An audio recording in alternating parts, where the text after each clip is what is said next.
All right.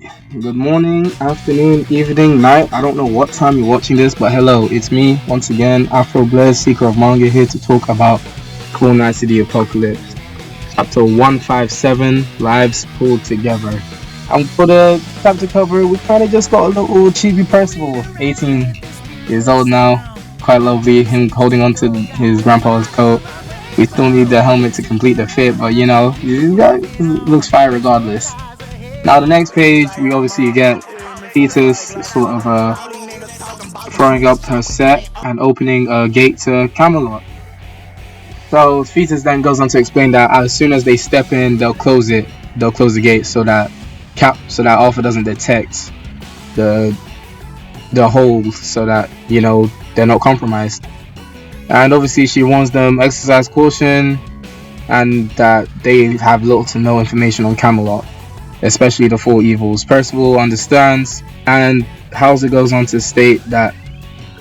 tell them not to mess up this mission, with Donnie looking away in embarrassment at that. So Percival gets gang and they go through the door to Camelot, and the door closes. Gilfunder, of course, wondering if they'll be alright, with Hauser also sharing the same concern. And Meliodas goes on to say that the dodgy kid from 2 years ago has grown into a figure that he'd be glad to rely on, with Hauser and Gilfunder's expressions probably saying that, yeah, agreeing. And we see this panel of the gang panicking, with Meliodas continuing saying that he's going to believe in Percival and the rest of the Percival platoon and everyone else who believes in Percival. So we see the gang screaming. Look at this nigga Percival's hands placed. I know what kind of man you are, and I'm down with it. You gang for real. And we get to the next page and another full page panel where we see them on a very, very small piece of land with different holes around them. Pause. And because there's so many of them, it's like they're gonna fall off. And I'm assuming that's Anne telling Donnie to chill, with Nasians mentioning how sudden it is.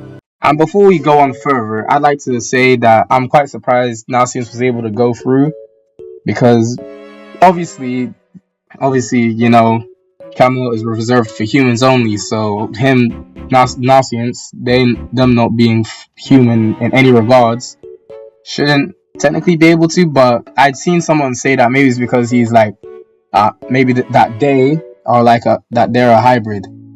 So because of that, Arthur didn't sort of check the settings on his racism barrier to shut out hybrids as well.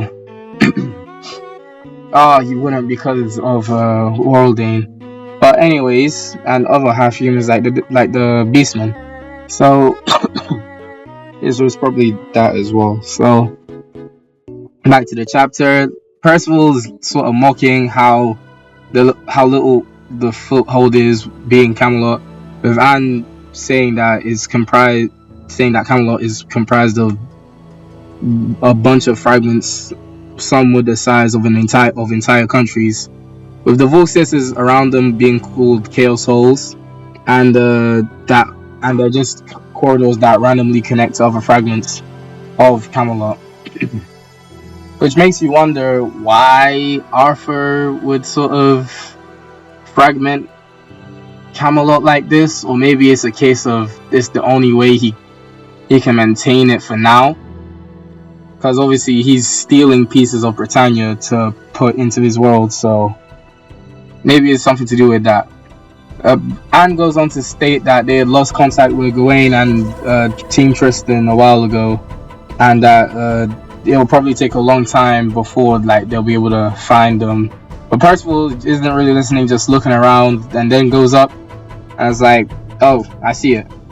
Donnie asks what he sees, and then Percival just ignores him and tells Nasians to follow them, with Nasians agreeing. So obviously Percival grabs Anne again. I know what kind of man you are, and then grabs Donnie and flies off.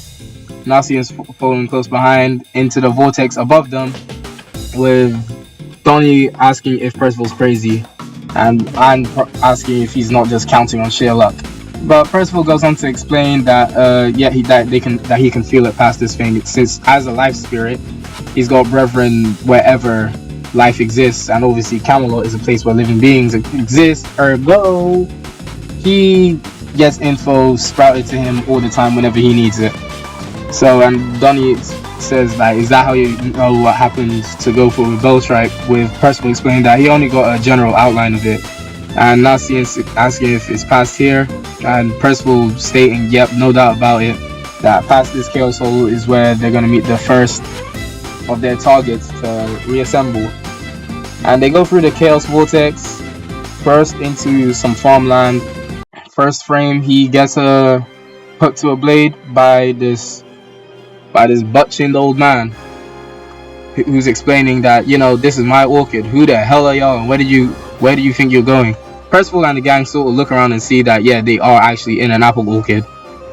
And Percival grabs one of the apples and apologizes to the man that he didn't expect to land in his field, with the man sort of saying it's fine, but like, don't just take, it's fine, but and sort of just tells Percival not to take an apple, with the old man saying that, it's all mishap fruit anyways, so, and that they're not really good at it.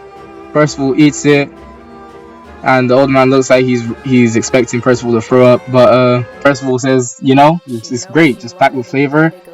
The spirit inside is nice and lively too, which because plants are living creatures, aren't they? So obviously wherever there's life, there's gonna be a life spirit. An apple is a plant's a living creature, ergo there's a life spirit in the plant. Okay, it's funny just thinking that Percival is technically committing some form of cannibalism here.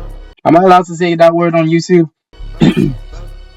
But the old man stating Percival is an odd kid and asks for his name, and immediately whispering to him, like, don't tell him, since it's not just the Chaos Knights who are devoted to Arthur, it's also the people. And Percival just doesn't care, and it's like, it's Percival, we all came from Britannia. And Anne and Donnie yell at him for blowing their cover, and the old man immediately recites that Percival is at the night of the apocalypse, one of the ones who will bring doom to Camelot. And the others get ready for a fight, but the old man looks at Percival and is just like, follow me. Percival follows him immediately, and obviously Anne and Don being the more sensible of the group, with Lonnie especially stating that, like, why are you just following him? So then we cut away to this little hut on top of the orchid sort of area where they landed, and we get this outline that the orchid is on top of this giant boat city place building. So damn, with two Chaos Vortexes around it, 3 even at the bottom. Damn. Donnie states that the old man is a bit suspicious and expects it to be a trap. And Percival, being a polite young man, actually asked the person his name since he told his. And the old man says it's K Pendragon. And he goes on to explain that he is the son of Uther, previous king of Camelot, and adoptive brother to Arthur, the current king of Camelot. And everyone is shocked at this information. He goes up to a door, he knocks on it, and Anne goes on to state that, like, yo, he's Arthur's brother, bro. And Donnie's like, hold on, wait. I think Donnie realized that, because Gawain is related to Arthur, he might be piecing together that this is a certain someone's house. And we hear a voice telling Kay to give them a second, and they seem to have tripped over something. And the door opens, asking what Kay needs, and Kay says that you have guessed, Gawain. And we see Gawain in her smaller form, her real form, in the most girlish fit I've ever seen her in. When the spoilers for this came out, oh yeah, and that's the end of the chapter before I go on to say my sports and stuff. When the spoilers for this came out, everyone was saying, "Nah, it's not Gawain." I remember some people were arguing that it's not Gawain because in Arthurian legend, Gawain has like what 3 or 4 siblings, so it might not be her. But since we got confirmation that this is Gawain, it really makes you think. But yeah, generally another sort of this is sort of a nice opening chapter to this new arc we're about to have. And it seems the first night of the apocalypse we are running into, out of all of them, after Percival obviously, is Gawain, Master of the Sun.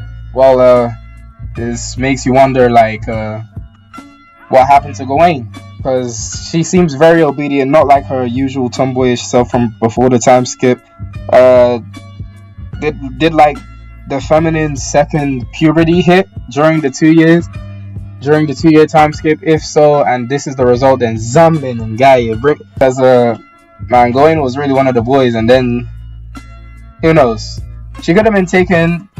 Another theory I've seen floating around, this is my general opinion as well, is that when they sort of set foot in Camelot, when they split up, she probably ended up splitting up with Team Tristan, which is odd, seeing how tight-knit, seeing how close her and Tristan are, sort of like how Percival and Lancelot are. For her to have split up from them might have been something crazy happen, or even there's a possibility, I haven't seen anyone say this yet, but there is the slight possibility that Gawain betrayed them to save her own butt. Maybe they got discovered when exploring in Camelot one time, and to save her. I mean, I don't want to say that, because Gawain does genuinely see everyone else as her friend, so I don't think she just betrayed him like that. But at the same time, she is quite fearful of Arthur in a way, so it's not completely out of the books, you know. So maybe because of that, Tristan did get captured. Isolde and Chion Bailey escaped, and she herself, thinking she was going to be spared, ended up going through the cauldron of Anfuin, because it seems to be some sort of mental correction facility, from what it's been from a brief piece of dialogue. At least that's what I believe it is. So like a brainwashing station, and most people are under the belief that Gawain is brainwashed at the moment.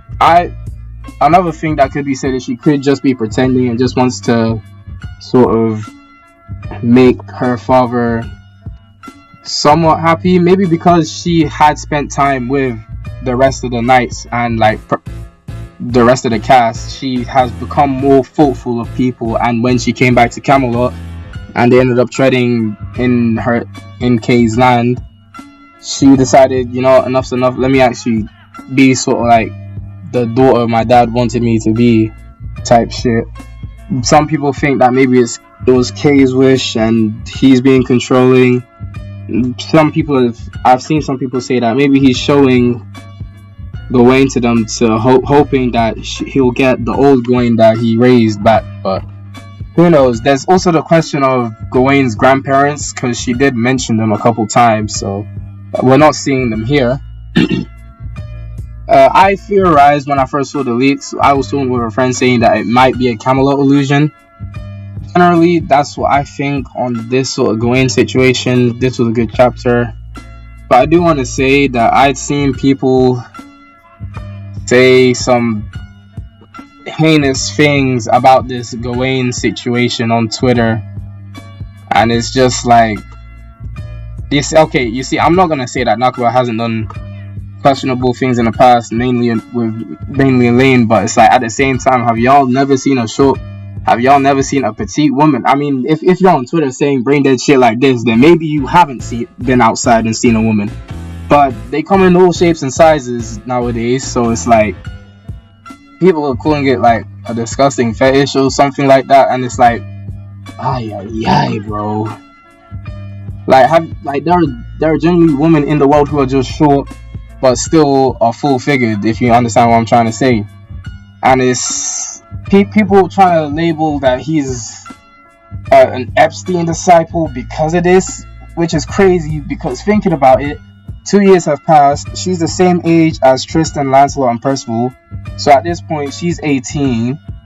And like, yeah, it's weird shit. Automatically assuming that it's like people. I don't understand how people come to that conclusion when they forget that there's been a 2-year time skip. These niggas are actual adults now, and